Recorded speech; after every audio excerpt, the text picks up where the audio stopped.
Hey everybody, this is Brian here from Co-op Critics, and this is just a quick vlog to thank you all for helping us get the Co-op Critics YouTube channel to 1,000 subscribers. Nick and I are super excited about that, and if you've been following us for the past year, then you know that we have been really trying to build a community around coopcritics.com, around the YouTube channel, around our Twitter account, and this past year for us has really been a time of growth and really sort of shaping co-op into what we want it to be. For those of you who may not know, I started Co-op Critics back in, I think, 2011.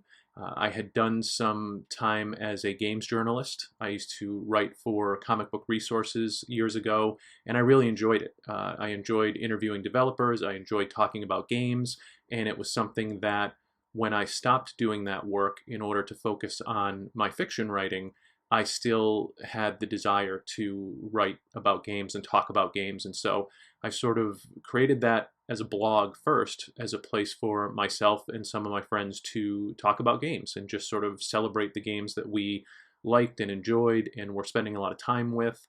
Not long after that, I started a podcast called Co-op Critics that was just sort of an extension of that blog. And so it was a I wouldn't say monthly. It would come out probably every 2 or 3 months, but it was whenever I could do it, it was a podcast where I would have a friend of mine on and we would talk about different games. We would specifically talk about one game or series per episode.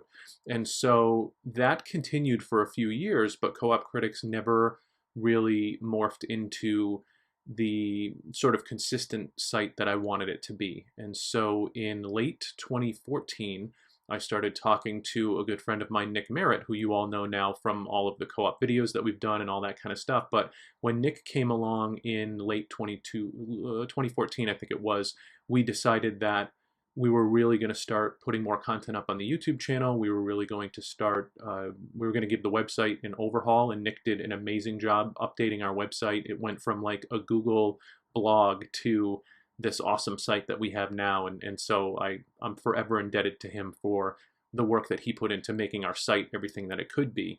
But we started basically in the beginning of 2015 to really put our stamp on what we wanted Co-op Critics to be for the next few years. And so over the past year, we've done a lot of different series on the YouTube page. You know our Minecraft series, we have a few of them. I do a series with my son called Co-op Craft Family Edition, which has been wonderful and the response has been great. Nick and Josh have done their Co-op Craft series. There's been a Terraria series, and then just a slew of Let's Plays and different videos for the different games that we highlight every month, which is also augmented by the audio podcast. So between the site and the podcast and the YouTube channel, we've sort of really refined what we were trying to do in the beginning with Co-op Critics, and I'm very happy with where we are now. This is just the beginning for us, and we have a lot of plans for 2016, but it starts with getting people to be interested in the content that we're putting out. And for all of you that have supported us and gotten us to 1,000 subscribers on YouTube, you are building the foundation that is going to help us really sort of expand this thing over the next couple of years. So Nick and I wanted just to do a thank you vlog. Nick's is already up, and you've probably seen it by now. And in his video, he talked a little bit about himself sort of outside of Co-op Critics, and so I will do that as well. I'm not going to show you my office here because it's kind of a disaster right now, and trust me, the wallpaper, as awful as it is not the highlight of this room. So, but I will tell you a little bit about myself. So in addition to doing the Co-op Critics stuff, I am a writer, and I write specifically horror novels, and I have a series called the Parted Veil series, the third book of which I will show you, called Lovecraft's Pupil, just came out in March of 2015. So this is the third book in the series, and that series is going to be ongoing. That series has been going since about 2012 at this point. Very Lovecraftian, very influenced by Robert Chambers, The King in Yellow, very influenced by John Carpenter movies. I am a child of the 80s, and so a lot of that stuff is really right in my wheelhouse, and that's what I write about. I also have a new series that I'm co-writing with a good friend of mine, Jolene Haley, and it's called the Woodsview Murders series, and it's sort of our ode to slasher films. The first book, called Harrowed, came out in September of 2015, so it's been out for a few months now, and the response to it has been really wonderful and pretty much everything that I hoped that it would be. So when I'm not playing games and I'm not podcasting and things like that, I am spending all of my free time writing. I have a full-time job that's not either of those things and has nothing to do with the hobbies that I have. And so my time is a little bit limited because I also am married and have a family. And so, usually for me, it's writing early in the morning or late at night and whenever I can sort of fit the time in. So writing is what I do when I'm not playing games and podcasting.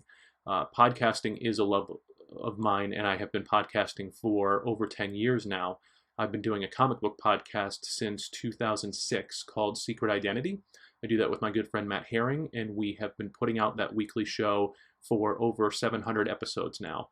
You can find more about that at secretidentitypodcast.com. But that show, we interview comic creators, we talk about comics every week, we talk about everything comic related, and we've been doing that for a lot of years, covering a lot of shows, interviewing a lot of people, and have really sort of built a great legacy over there. And that was my first podcast, and then I became sort of addicted to podcasting, where I ended up doing a bunch of other ones. So in addition to that, in Co-op Critics, I do a writing podcast called See Brian Write. And that is one where I interview other writers about the different types of styles that they have and their influences and all that kind of stuff. I do a heavy metal podcast with a good friend of mine, Anthony Johnston, called Thrash It Out, where we talk about a heavy metal album every episode. And you can find out, by the way, about all of this stuff on my site, which is cbrianwright.com. And I will put a link to that in this particular video. So if you're interested in seeing more about my writing or the other podcasts that I do, cbrianwright.com is the place to go. So yeah, so lots of sort of writing and podcasting hobbies. I actually wrote a book about podcasting called Making Ear Candy, which I won't tell you too much about now, but you can find out more about it at the C. Brian Wright website. So yeah, lots of podcasts, lots of writing, and when I have my free time to sort of recharge my creative batteries, I play video games. I love RPGs. I love diving into worlds that really are an escape and really allow you to be immersed in them. So I'm a huge role-playing game fan. As I mentioned, I'm a horror fan, so I love the Dead Space series, BioShock, games like that, Dark Souls, Demon Souls. I'm very excited for Dark Souls 3. So those are the types of games that I like to play, in addition to the shooters and everything else. So yeah, so that's just kind of a little bit about me. But if you're not interested in any of that, you can still, check our stuff out at coopcritics.com and follow the YouTube channel and all that good stuff, because that is the gaming-centric content that I do. And as I mentioned, we have some big plans for 2016, but it all started with the support that we've gotten over the past year. So we can't thank you enough for that. Stay tuned to coopcritics.com. Stay tuned to our YouTube channel. Check out our audio podcast, because we have a lot of great stuff planned for this year, including some interviews that I think that people will find very interesting with different personalities and maybe developers and writers and things like that, all having to do with games. So once again, thank you so much for supporting Co-op Critics, and we hope that you're going to be really happy about the stuff that we're doing this year.